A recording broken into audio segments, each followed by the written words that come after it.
kayo kasal? Ay, kailan kayo magpapakasal?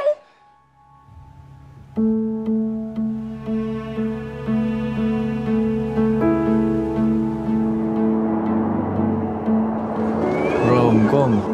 Ha? Lahat ng rom-com sa Pilipinas may kwelang kapitbahay. Naalala mo ba kung anong tawag nila sa atin? Hindi. Power couple. Well, Kali is already 4 years old, but his mental capacity is that of a 9-month-old. Ngayon pa lang niya na-recognize ang sarili niya and kayo rin bilang mga magulang niya.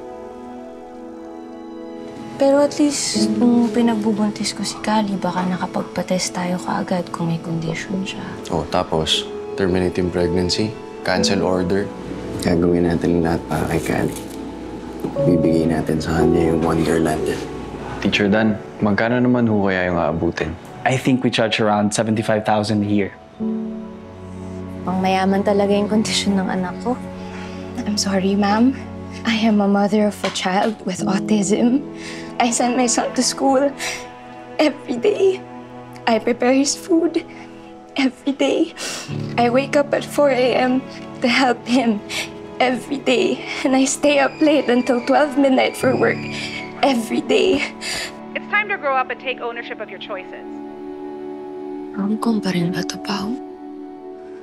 What if wala na lang si Kali? What if, Pao, all this time, mali pala lahat ng to? Sinasabi bang mali ang anak natin? Na tayo yung mali para sa kanya.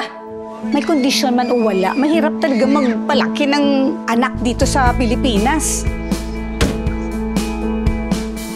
Tambakan na ako ng pagkakataon ng maraming problema. Wala akong pakialam. Matagal-tagal ko siya magiging baby dahil mabagal ang development niya. Masaya na ako dun.